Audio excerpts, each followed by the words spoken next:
And good morning. We are live on the Falcons Podcast. It is Wednesday morning. A cold, blustery couple of days is about to get cold and wet, I think, here, and going to rain out some baseball and keep us inside as we get ready for the NFL Combine. I'm Scott Kennedy. I'll be your host today. Nick Kendall will be joining us shortly. And there are several things I wanted to get into today.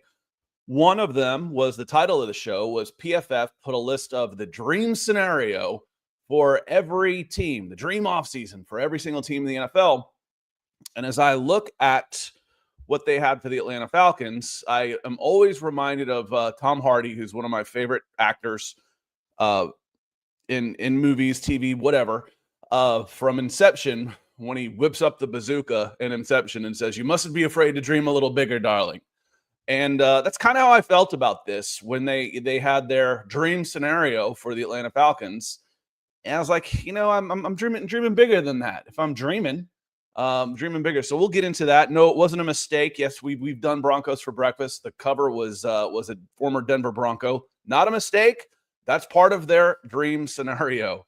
Some of the other things I want to get into, we'll talk a little bit of mock draft. Daniel Jeremiah came out with his mock draft this week, and after we went live on Monday, poked a little fun at the Atlanta Falcons, and frankly, they've earned it. They've earned making a little fun on that. So we'll talk a little bit of that, and then we'll get into some of the questions that y'all have because we like to go live and have the conversation with you. So I want to say hello to some folks that have come in nice and early, and like Michael Ronquillo, he says, "Good morning, Scott and Nick on the Falcons podcast." He was in here before 8:00, and he's out in Tucson, Arizona. So that was that. What time was that? -2, almost 6 in the morning for you, Michael. Good to see you, my friend. Maybe even before 5 in the morning, about 4:45 in the morning. Denver Luke Wright, good to see you. He says, "Good morning, Scott and Nick. Everyone drink. Let's find the jokers in this draft." And Austin Fries, he's coming in. He says, I read that Parsons could be available. Thoughts on making a major trade if he's available? Yeah, this came out it was probably just last week, and it already feels like a couple weeks ago because it all runs together so fast that Micah Parsons might be the single most valuable defensive player in the NFL, as opposed to for what it would cost to get him. Like if you're holding a draft right now, the defensive players that come off the board, he might go number one. Pat Surtain's in that same class, so they're the same age, and he's the reigning defensive player of the year. He makes 50% less money than the number one paid edge rusher. So that gives you an idea of positional value. It's just look at the salaries. So when you talk about age, production, etc., then I think that the Micah Parsons might be the number one. And it would take 2 first-rounders just to even get in line for the bidding. What would you be willing to give up for Micah Parsons? I just hesitate. I'd almost rather just buy the lottery ticket and you draft a guy and hope he becomes Micah Parsons. And then if it doesn't, you draft again. And maybe I just keep stacking good players. I do not like sinking those kind of resources into one player. No matter how good they end up being. And you longtime watchers, I haven't brought this up in a long time. Julio Jones is arguably the best Atlanta Falcons player to ever play. I maintained at the time, and I still maintain that was not the right move at the time for the Atlanta Falcons. The Atlanta Falcons were coming off Aaron Rodgers and the Green Bay Packers hanging 70 on them 50 on them in the dome. The Falcons were 13-3. They were the number 1 seed. Offense wasn't a problem. 13-3. Number 1 seed in the NFC. They didn't force Green Bay to punt. Gave up 48 points. I think it was like 48-24 in that game. And Thomas Dimitrov's answer to that was to trade 5 picks for Julio Jones. If I just came off a 13-3 season and just got blown out by giving up 50 and not forcing a team to punt, and my answer is to give up 5 picks for a receiver, that was a mistake for me. I don't care how good the guy is. That's a lot. That's a lot to give up. Does 5 picks solve the problem? Does it fix the Atlanta Falcons? Help solve the pass rush problems. What about linebacker? What about depth at defensive end? What about cornerback? What about safety? So for me, no. And I don't. And Austin, frankly, I don't think he's going to end up being available anyway. I think he'll end up getting paid in Dallas. Edward Brown, good to see you. Appreciate you being here.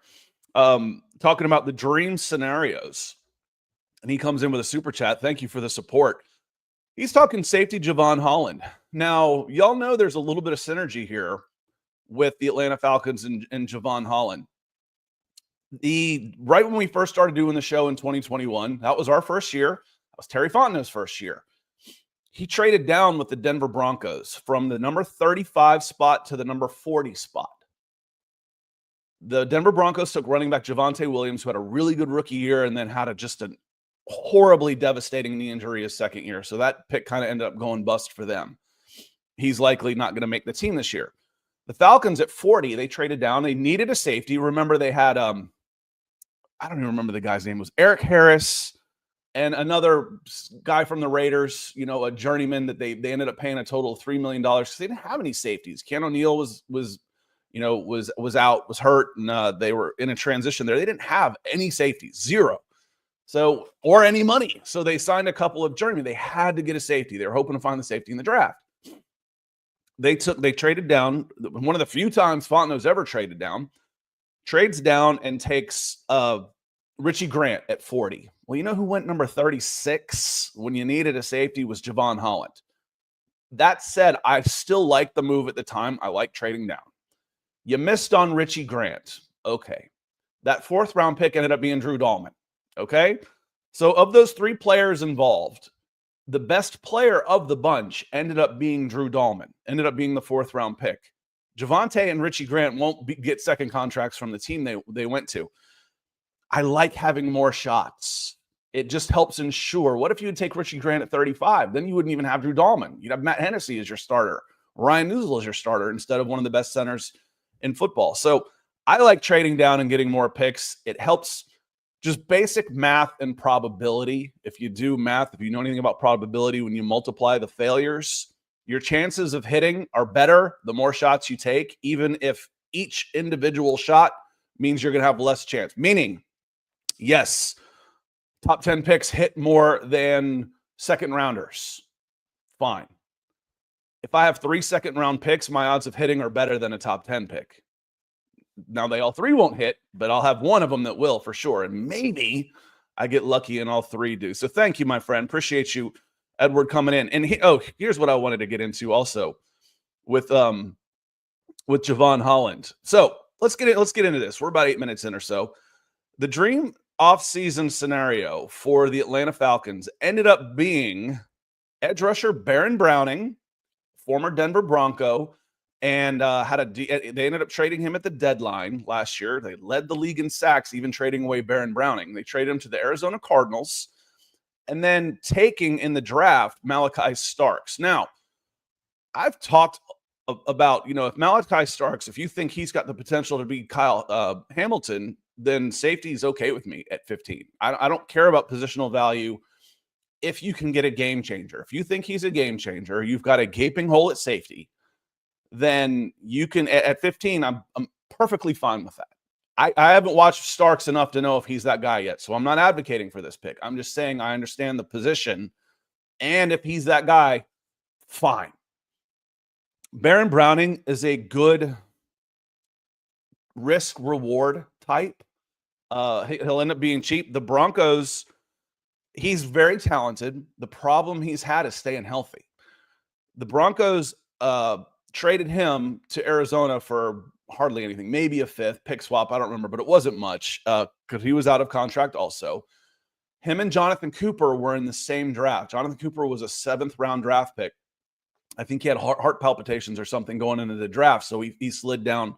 He slid down, and he ended up getting a second contract already. They paid him 8 figures. He's getting $10+ million per year on his second contract. Really good pro, really good player. They moved on from Baron. Baron is the better pass rusher. He just couldn't stay healthy. He couldn't keep him on the field. So my dream scenario is a talented but oft-injured edge rusher in Baron Browning. Listen, I'd like to have Baron Browning, but that better not be it. And I'm perfectly happy with Malachi Starks if he ends up being the guy. And you're going to notice a pattern here when you're reading these mock drafts, when you're reading these prognostications. what free agents fit where, the top 50, what draft, the perfect draft is. The expectations for the Atlanta Falcons are garbage. They're just, okay, this team is a poverty franchise and they make stupid decisions.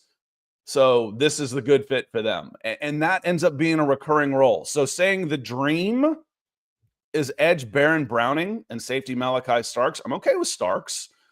But the commentary here was without much spending power, Atlanta could look to cheaper options with high upside. That's true. Like Baron Browning to boost a pass rush that ranked 30th in both win rate and PFF grade.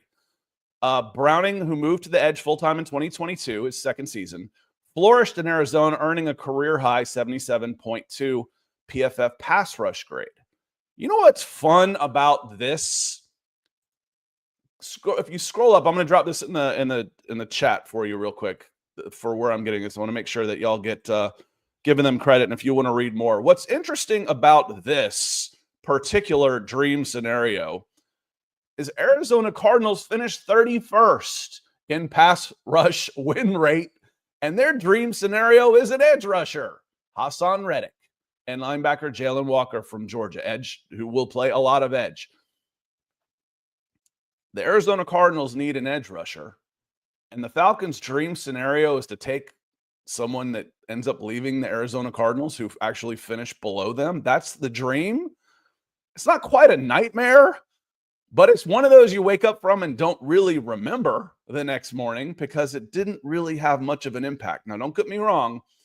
If I read the Falcons sign Baron Browning on a 1-year, $4 to $5 million deal, I'm going to be happy. I will absolutely be happy. And I will come on here and we will say this is a high upside, fairly low risk on the money.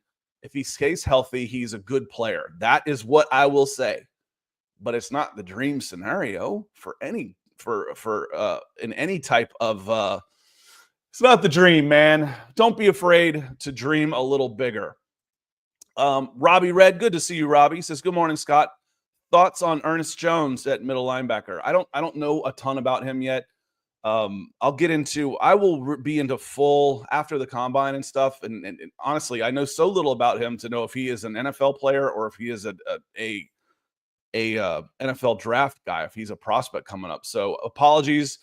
I owe you a super on that I can't tell you a little bit more. I could at least look him up and tell you something about him if I wasn't going by myself, but I don't know too much about him as far as what he could do. But going back to Edward here saying Javon Holland, what's interesting to me is the Minnesota Vikings last year had the offseason that I hope the Falcons would have. They signed a bridge quarterback. They drafted their rookie. They signed their bridge for cheap money, who ended up being really good again. And I've heard people say, man, if they had signed in the comments, if they had signed Sam Darnold, you guys would have rioted. No, moron. If they had signed Sam Darnold and drafted Michael Penix, I would have expected the 24-year-old rookie to start like Bo Nix did, like Jane Daniels did, and Sam Darnold to be a backup. And if he beats him out, so be it. That's a decent bridge backup. So, and then they go and get Dallas Turner in the draft. They get edge, and then they got one of the best edge rushers in free agency in Jonathan Grenard, former Florida Gator. That was kind of the offseason I was hoping the Falcons would have. So I bring this up because the dream scenario in the same article for the Minnesota Vikings is free agent signing safety Javon Holland. Damn it. Minnesota, you're gonna take him again. I would love to have Javon Holland in Atlanta, and it costs some money. They're on a long-term deal, though. You can knock down the initial cap hit with cash, and Arthur Blank will spend cash. You can knock that down. So if you give him, let's say he gets 15 a year. That's a lot. Let's say he gets a 4-year, $60 million contract, but you give him $30 million in a signing bonus. Spread that across 4 years, all of a sudden his initial cap is considerably less. If you get $30 million, it's easier if I did 40. $10 million. $10 million a year, you wouldn't give him $40 million guaranteed. but you spread it out. And you can knock down that initial while the Kirk Cousins money comes off the books. So the Falcons will have money to make a deal like this if they want to. Now, they'll also need to prioritize Drew Dalman. Drew Dalman needs to get a deal that's very similar to that as well. It's something we need to keep in mind. So on the dream scenario, I want to dream a little bit bigger than, and what's interesting is their dream scenario is Javon Holland and Malachi Starks. I'd rather have Javon Holland and Malachi Starks than Baron Browning and Malachi Starks. And frankly, I want Javon Holland, Baron Browning, and Malachi Starks. And then maybe take an edge rusher in the second, if that comes down to it. That is more of a dream scenario for me, but keep dreaming, right? Oh, and coming back to, here's what I can help with here. Robbie, I don't know where Ernest played, but he is actually part of the Seattle Seahawks. And I think he was with the Seahawks because they were re-signing him, was part of their dream scenario, was re-signing Ernest Jones. Because I did write them down as one of my notes in here. Their dream scenario was re-signing Ernest Jones. They acquired him at the trade deadline. They were in talks for a new contract, but that was amicably paused until the offseason. And he had a 59.4 overall grade with Seattle, but he isn't that far removed from playing really well with the Rams. Okay, so that makes sense. Rams, Morris, he played really well for Raheem Morris. Maybe that makes sense to come over. I put Seattle down because linebacker is a big need for the Falcons. There you go, Robbie. Ernest Jones, connections with Raheem Morris. And then their draft pick for Seattle was edge Mike Green of Marshall. And the Seattle Seahawks drafted 18. So they draft after the Atlanta Falcons. So you mean to tell me that the dream scenario for the Falcons is Baron Browning and Malachi Starks, and just a couple picks later, you got Ernest Jones and Mike Green? Who would y'all rather have? If you could have your choice right now, because it's not completely out of the question. I mean, the picks here, both of those guys, I think both of those guys could be available, and you got money to sign probably either one of those guys if you decided to target them. Which would you rather have? Would you rather have Ernest Jones at linebacker? Would you rather have Baron Browning at edge? And then would you rather have Malachi Starks or Mike Green? Personally, I would probably go the linebacker edge combination with Mike Green. I'm not convinced that Malachi Starks is the next Kyle Hamilton, where you would take him there. Wonder how long Nick has been here. Nick, welcome in. Good.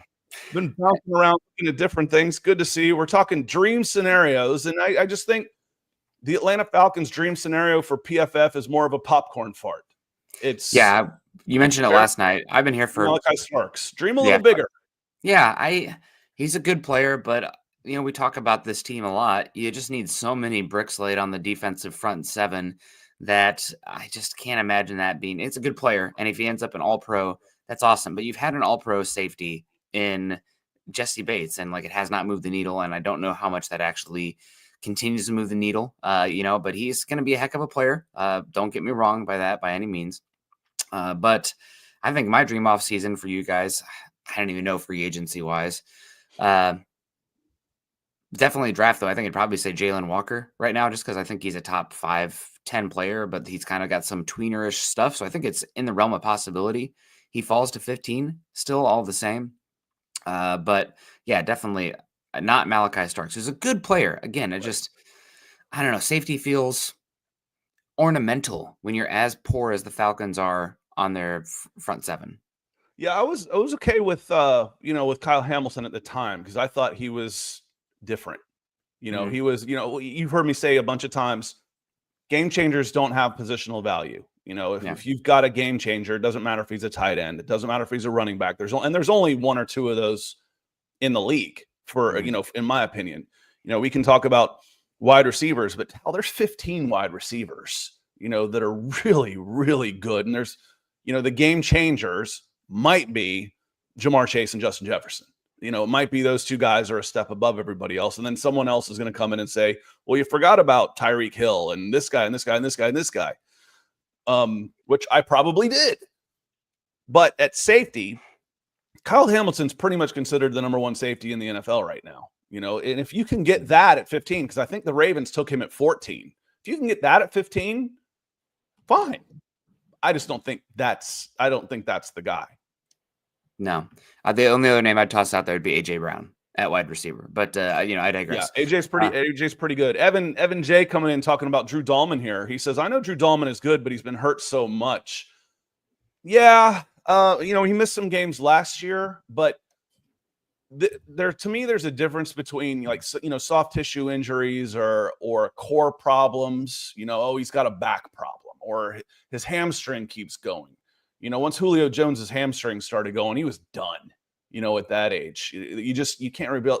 When somebody falls on the back of your leg and rolls your ankle, that's not necessarily like injury problems to me. That's just part of the game, and that's what happened to him last year. And when he walked off, I was like, oh, high ankle sprain or a break, 4 to 6 weeks, because that's what it takes to get an offensive lineman or to get a lineman out of the game to hobble off, because they're the toughest SOBs in the world. It's going to be 4 to 6 weeks. That's just what high ankle sprains and breaks are. So I don't, he missed like a game, but he's played most of his games since he became a starter until last year, where he missed 8 games with that. And that was just someone falling on him. That was getting rolled up from behind, and that was an ankle. Again, it's to me, it's not like, oh, he keeps getting concussions. The recurring things are what scare me. Or a knee injury for a quick twitch guy. But for a big, the ankle doesn't scare me as much as far as being injury prone, so to speak, yeah. Evan.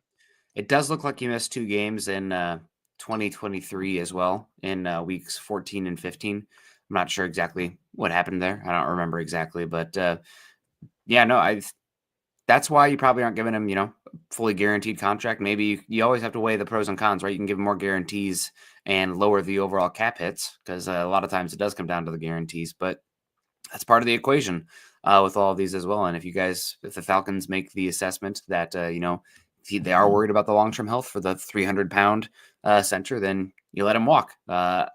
So we'll see. I mean, that's why a lot of, we talk about the prospects too. Like, there are the medical stuff, like with running back Travion Henderson or all these guys. It's like, yeah, it's out there. You pay your medical staff to help make these decisions for you. So that's why they're there, and we'll see what happens. I have a question for you here on Drew Dahlman.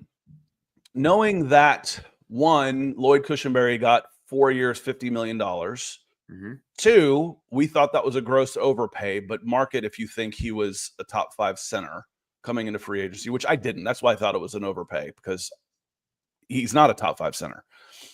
What does Drew Dahlman get? I overestimated after McGarry had that huge year in 2022. He was top 5 PFF offensive tackle. I overestimated his market based on what you said. He's too limited in what he's able to do. What he does is really well, but he's not going to have a big market because there's not that many people that do what the Falcons do, what Arthur Smith does. Does Drew Dahlman, is he versatile enough where he can be the second highest paid center behind Creed Humphrey? I don't think he's breaking 18 a year, but he can get 15 a year. What do you think his market's going to be? What do you think it's end up getting for him for money? I think he'll probably get somewhere like 450 as well, similar to Lloyd Cushenberry. I do think that because of his size, he's not going to be a fit or a want for every single team, because right now we've seen it across the league. Even the the McVay tree, they're going a lot more heavy, which, I mean, that's technically with Robinson too, but the pure outside zone squads, they're going a little bit more power duo up front. I mean, what was it? The Rams last year had 330-pound center, right? That's just totally different from these, smaller move pieces. So I think probably 450 makes a lot of sense for the market for him. He'll get top 5 center money. And it's also, the needle's always moving. It's not always who's the best that gets paid the most. It's who's next, and he's the next one that comes up. And also a lot of it's going to depend on desperation. We kind of saw it last season. The interior offensive line, they got a big bump as far as there used to be a huge discrepancy between offensive tackles getting paid and guards getting paid. We'll see if center jumps up, starts to move there as well. And maybe they will. I mean, really good interior defensive line class. it's more important to have 4 or 5 good guys across than, bunch of Jags at guard and center, and then really good tackles. So I don't know. We'll see. I think 4 years, $50 million makes a lot of sense, though. Yeah, I think it could go up to 460, somewhere in that range. He's better than Lloyd. That doesn't mean he'll get paid more than Lloyd, but I think that would put him in a solid number 2 position, because the second highest right now is 12.5 per year. And I think 4 at 60 with 30 to 35 guaranteed is going to be about right. And, for those of y'all that think I don't want the second highest paid center. The second highest paid center still wouldn't be in the top 25 of highest paid offensive linemen. That's something to think about. Is he one of the top 25 offensive linemen in the NFL? Maybe. Is he the number 2 center? How important is that? Well, I think the 3 guys that were graded ahead of him, because he was graded 4th, he was 3rd last year. He was graded 4th by PFF. The 3 guys ahead of him were the 15-2 Kansas City Chiefs, Creed Humphreys, the 15-2 Frank Ragnow Detroit Lions, and then where did I think they finished 12-5? 12-5 Tyler Linderbaum, Baltimore Ravens. So 15 and 15 is 30. It's 42. 42-9 were the teams that had the 3 highest ranked centers. And again, to me, is you don't want to downgrade, because you're not going to upgrade that position. It's virtually impossible to upgrade that position next year. Maybe you can draft a guy and he can end up have a higher ceiling, but it's virtually impossible to be better next year. You really want to downgrade for Michael Penix's first year starting, and your job is on the line next year. If you're Terry Fontenot, if you're Raheem Morris, I firmly believe if Drew Dahlman leaves, it's because he wanted to leave. He went to Stanford. I'm not sure if that's where he's from, if he's a West Coast guy, but he went to Stanford. If he wants to leave and play somewhere else, that's why the Falcons lose him. They absolutely need to make him, and I put it in writing yesterday. I call it a market competitive offer. Coach has come in. He says, "Win the day, fam." Good to see you, Coach. Appreciate the super chat and the support. Thank you so much for coming in and taking care of us in the morning, keeping these lights on, keeping my forehead nice and shiny. And let me see here. Trenton Houston has a question I wanted to hit real quick. He says, "What are the chances Mike Green is a project? And do you think that plays into this front office's choice? I think they go someone with more established place. Terry Fontenot can't afford a pick not working." Trenton, I think he's the opposite. I think this is the Leatu Latu. I think Mike Green is more of the finished product who might not necessarily have quite as much upside. The guy that, if you're drafting a project, I'm looking for, what am I going to get on 5 years of his contract, is Shamar Stewart. He's the one that has the physical measurements, the tools, and zero production. Mike Green led college football in sacks, including playing against Ohio State. He is much closer to being the finished product. Now, next week, I think, is going to be very important for him. And if you really, really like him, y'all, you want him to have a bad combine. Because if he goes out there and blows it up, he ain't going to be there at 15. Yeah. I would push back one thing just about Shamar Stewart and Mykel Williams a little bit. And I think it's an important aspect. The money is pass rush. No doubt. Those two are coming in as elite edge setters and run defenders. Their tape in college, their ability to set the 290-pound edge, lining up out wide, you better be able to set the freaking edge just by standing there, for God's sake. But it's also the backside pursuit. It's the ability to shed and read the RPO game. I mean, both Mykel Williams and Shamar Stewart, I don't think they're so raw, like their eyes are poor, their processing poor, they don't know what to do in the run game. They are both elite run defenders.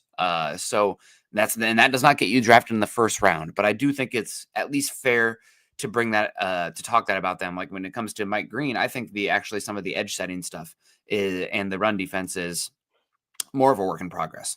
So again, we would talk about the overall prospect. What matters in the first round? You don't want to be so bad at setting the edge and run defense that you are off the field on base down, a designated pass rusher, if you will, DPR.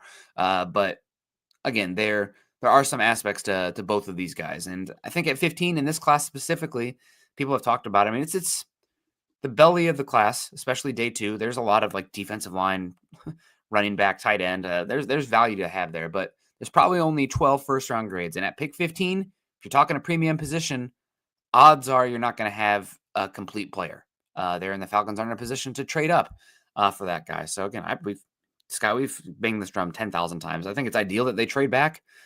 Just, you need picks. You need to get out of some of the weight from the Kirk Cousins deal, et cetera, et cetera. But you're going to have a flawed prospect at 15 this class. Bud Dupree set a good edge at $6 million. Calais Campbell set a good edge at $7 million. There's guys that you can do that. Setting the edge is kind of a prerequisite. I can get that pretty cheap. That's not why I'm drafting Shamar Stewart. Absolutely. Especially at 15. Okay. Mm-hmm. It's kind of a bonus. Can he? Okay, good. Yep. 4.5 sacks, a sack and a half a year in 3 years in the college game where they're throwing the ball 40, 50 times a game. No, that scares the bejesus out of me. And if my job, going back to, the question, can you afford to wait on this? You can't. You need impact from your first round guys, from your first 2 picks. Your first 2 picks better be starters and they better be upgrades. Now that's a low bar, but that's nothing against like Justin Simmons or Mike Hughes. It's or even Lorenzo Carter. It won't be hard to play better than the Atlanta Falcons defenders played last year because the coaching and scheming was so unbelievably poor that everybody played except for Caden Ellis. He's about the only player, and AJ Terrell had a pretty decent year. Everybody else went backwards from where they were 2020-23, whether they're with the Falcons or not. Justin Simmons with the Broncos, anybody else that came in, they went backwards. That's coaching. I expect them to be, even if they're not better players, I expect them to play better. Keith has a question on here. He says, appreciate the stars, Keith. He says, currently at $8 million over the cap, do you see any cuts, releases, or just restructures? No, it'll be both. I will be absolutely shocked if $17 million of David Onyemata is still on the team. They saved $9 million by moving on from him. It's 17 against a 8.9 cap, so 17 minus 9, $8 million. Designate him as a June 1 release, split it, eat a little bit of dead cap, and you'll get half of that back again. So instead of $8 million, you get $12 million. You get $12 million back on just David Onyemata. That pays for Javon Holland. That would pay for for Holland right there. Then there'd be some pretty good restructures in here. I would still expect. You could do something with Jake Matthews. You probably will do something with Grady Jarrett. I don't think Grady Jarrett plays on that $20 million against 4. So there's $16 million in savings there that can be had via restructure / extension / release. But the big one here, the big cost saving one, is going to be Onyemata. And then if you move on from Kyle Pitts, his salary is entirely guaranteed. If you do make a trade there, anything you get back from him counts. Let's see. Caden Ellis is only 8 against 1.7. He's a bargain.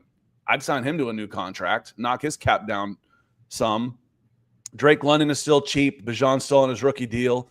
The sneaky one is Younghoe Koo. You could save $3 million by signing a $1 million kicker.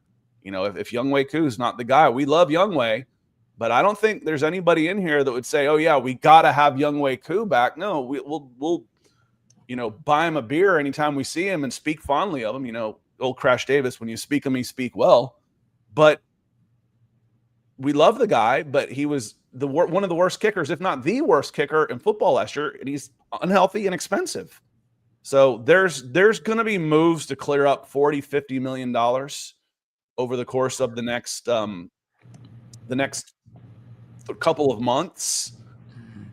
The problem is everybody else does that too. Most everybody else, maybe not the Cincinnati Bengals. So everybody's like, oh, well, we can do this, we can do this, we can do this, we can do this. Yes, so can everybody else. And your $40 million is competing against $80 million of Tampa Bay, of the Washington Commanders. So, the cap's going to go up. Yeah, it goes up for everybody else too. So now they have more money to bid against me. That's the problem when you're low on funds. It's not that you can't find, and unless you've got a team that people are just banging down the door to come play for, you got to pay a little bit more money, and you don't have it. Yeah.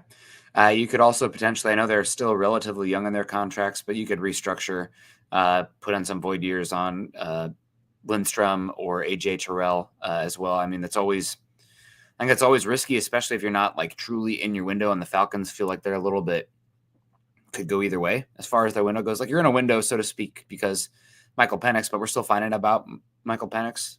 When it comes to Michael Penix rookie contract, you're in a window. We're still finding out about him. You got to deal with all the Kirk Cousins dead cap ramifications. So I would be a little bit hesitant to start, piling on void year after void year on the salary cap. Robbing Peter to pay Paul. It works if you are like very much in your window and it's time to strike the iron. But it worked for the Eagles, really not working for the Saints. So you got to really thread that needle. But we'll see what happens there. And as far as I see Evan coming in here, did you talk about Dane Brugler's mock draft? Or not Dane Brugler, excuse me, Daniel Jeremiah. Yeah, we did. Actually, I hadn't. I teased it. I hadn't gotten to that yet, but I will. Couple of things here real quick. Corey, he says Matthews' contract has been touched already. And, don't be the Saints. You can restructure Lindstrom's. It's actually kind of the other way around. Lindstrom has already gotten an extension, and he did a quick restructure. You finally got on top of Matthews' contract. He was one of the last ones when Fontenot took over. Matt Ryan was hugely underwater.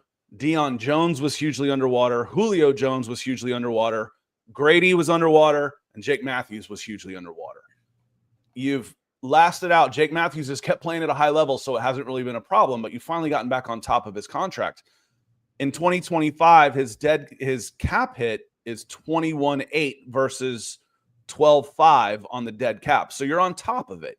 So you could do a raise. You could do a slight restructure. He's due $15 million in salary. He's due $15 million in salary next year.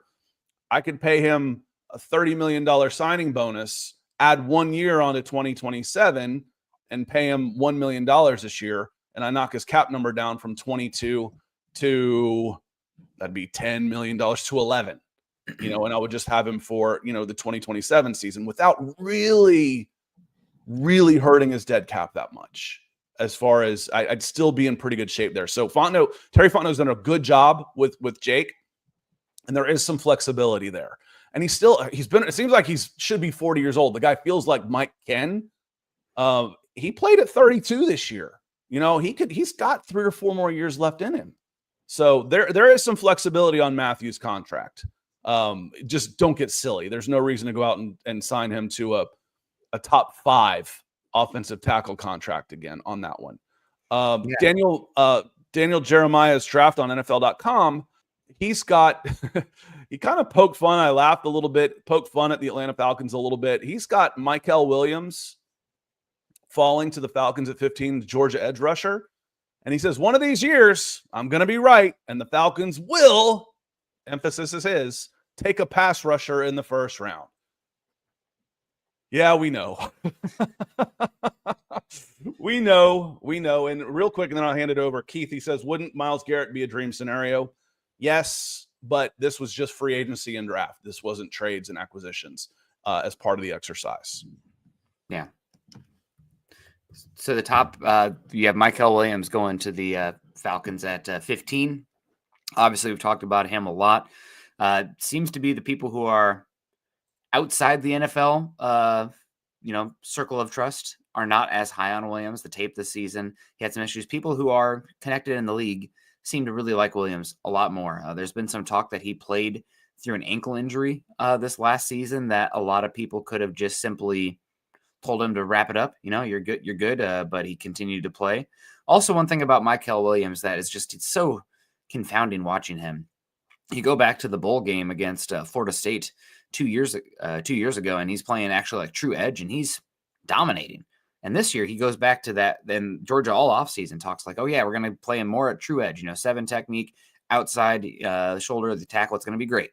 And this year you have him playing 4-eye once again. So it's like we're evaluating the tape, but it's not exactly the role and position that I think he'll be in the NFL. So that adds risk, but that also adds, some imagination and upside to his ability as well. Because when he did play, hand in the dirt 4-3 defensive end, it looked pretty darn good. Now, he's not the most bendy guy. Now, granted, how much of that is the ankle? I don't know. But he's still not the most bendy guy, but he's got crazy long arms, built very well, and very explosive. So he's going to need to test well to, confirm that on tape. If he tests poorly, you could see him plummet, out bottom of the first round, top of the second round. But I'm not expecting that. So he's a hard evaluation for me, Scott, because again, it's that 4-eye stuff for a guy who's going to play 265, 275, and have a lot more room to operate to get around the offensive tackle. So going into you sent me this yesterday, and this is the 2025 class career production. Now this is against past first rounders. And now this is obviously, I've said before, I've said a zillion times, and yes, there are outliers, but stats aren't nearly as important in football as it is baseball. The sample size isn't enough. The system, what you're asked to do, it's just different. Bailey Zappi, I think, threw for 6,000 yards, and he's barely a rosterable quarterback in the NFL. And yes, I get on Shamar Stewart for 1.5 sacks. To me, that is such low production that it warrants attention. But this is a chart. It says, what is your success when you're coming out of true pass rush, and then you're against your overall pass rush win rate. And you see Mykel Williams way down here in the bottom left, which isn't good.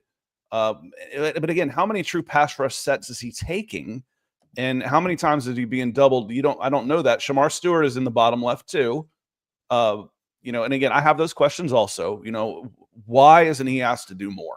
If you've got a 6'6", 285-pound Bruce Smith type, why isn't he being asked to do more than just do his job for a crap defense and you're not winning games? With JJ McCarthy, why isn't he passing for more yardage? I don't care. They just won the national championship. Texas A&M wasn't good.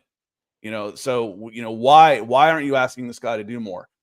But what was interesting to me, if you look up here in the top right, the top 3 guys, and you want to be up in this quadrant, the top 3 guys are Mike Green, Abdul Carter, who has a chance to go number 1 overall, and then James Pierce Jr., who there seems to be a wide discrepancy on James Pierce Jr. Is it the size that comes in? Is it that, because I've seen him as high as someone saying this is the best prospect in the board, and then Daniel Jeremiah doesn't have him in the first round. Yeah, I mean, something like that stinks. Again, I don't want to put anything that's out there that's true, but is there character stuff that we don't know about that's going to come out later? Because when you have somebody who's a tape-wise, why would James Pierce Jr. maybe not be a first rounder? He maybe can't set the edge. He's maybe a designated pass rusher, especially with how Tennessee, I don't know how much Tennessee you watched this year, Scott, but they essentially used hockey lines with their defensive line. They went 15 deep. So you didn't really have a lot. Everybody was super rested. And early on, it's why isn't James Pierce Jr. playing? Why isn't anybody playing? Nobody was getting reps. The same thing with their defensive tackle, Norman Lott. Really not a lot of reps out there. So is that beneficial? Does that keep him more rested? Can he not stop the run at all? I mean, just these questions that we don't really have answers to. But falling out of the first round entirely, to me, makes me raise my eyebrow that maybe there's something else going on behind the surface where coach badmouthed him or something like that. But very first mock we did on here, Scott, I'm taking he might not be able to set the edge, but I know he's going to be a good pass rusher. Compare him to Brian Burns. I'll take James Pierce Jr. There because of the pass rush, the bend, all that stuff, the way he moves. But to fall to the first round entirely is surprising, and keeping your ear to the ground on that one. Yeah, and what the y-axis here is true pass rush set. So how often are they doing it? And you can see Georgia just doesn't. They're not sending guys. They're not sending their edges so much. And when you've got the interior defensive alignment that they've had, including an underrated Devontae Wyatt, who was a beast there. I mean, we know Jalen Carter, we know Jordan Davis. I don't need to line up in a 2-point stance and go after them. So I get that one. Again, I go back to the difference between Texas A&M and Georgia. Georgia's defense has been nasty, and they've got rings. I'm not questioning how they're using their players. I am questioning how Texas A&M is using theirs. Nick Scourton is supposed to be a first-round pick too. I got 2 first-round picks on the DL, and I'm giving up 40 points a game? Whew. Come on, man. That makes me a little nervous.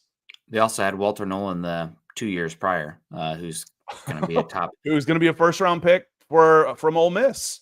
Yep. Princely, I don't know Princely's last name on this. Ione Mellon, something. He's totally busted. He's a Gators transfer, and he had a good season too. That Ole Miss defensive line, but Ole Miss was ranked top 15. They won some big games this year.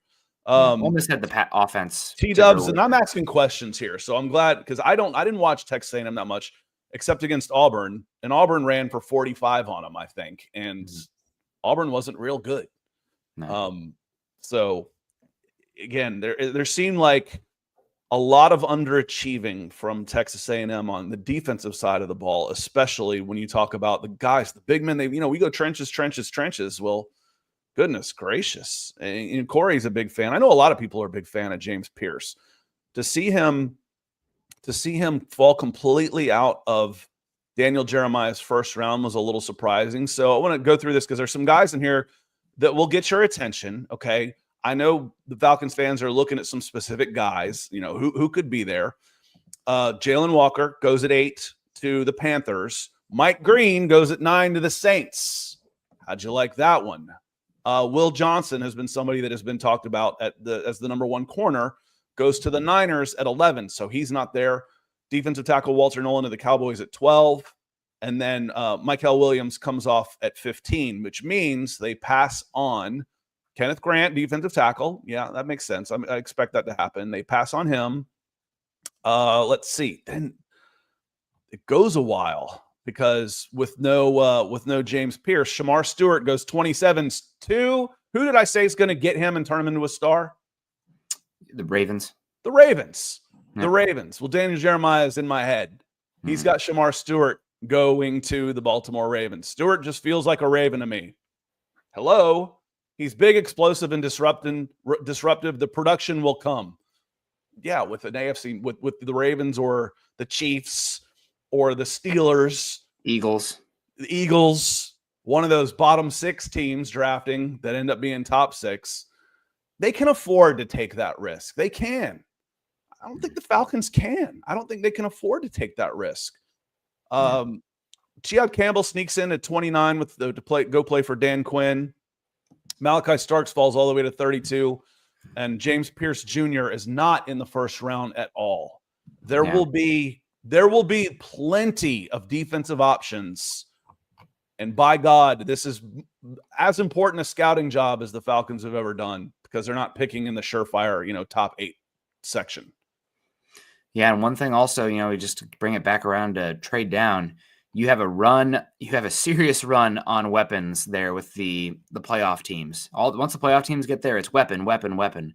I'd be curious if somebody wants to move up to go get their weapon of choice because up to that point, the only offensive skill player selected was Tyler Warren to the Jets at 7. But at 19, you got Tet McMillan, who's falling here to the Bucks. Broncos going Colston Loveland. Steelers going Ashton Genty. Chargers going Omarion Hampton. Vikings going Travion Henderson. There's 3 running backs right there already. The 25, Emeka Egbuka to the Texans.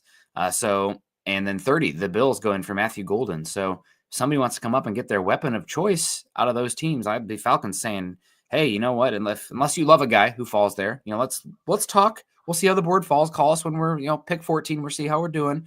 But if somebody's, wants to jump to get their specific guy outside of Tyler Warren, I think the Falcons should definitely have a for sale sign up front. And for the first time, Fontenot came out after the season and says, yeah, we're open for business.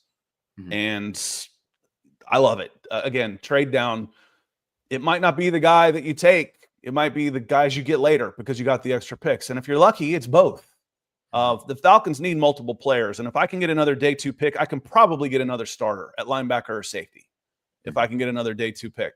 So if I can turn 2 starters from my first and second round pick into 3 starters, yes, please. Yes, please. So we're going to get out of here. I think we hit on everything we wanted to talk about. I feel like good energy today. Appreciate everybody in the chat. Want to say thank you to those of y'all who came in with some supers for sure. He says with Robbie Red, EB coming in, Evan coming, Coach always with the support. Keith Brugman over on Facebook, and Corey Carter's coming in with a late super. Corey says Jeremiah was the first to bring up off-field issues with Jalen Carter, so maybe he is on to something. Great show today, gentlemen. Thank you, Corey. The first guy I remember, because I jumped on the bandwagon of this is someone that I'm not a huge fan of, so I piled on this.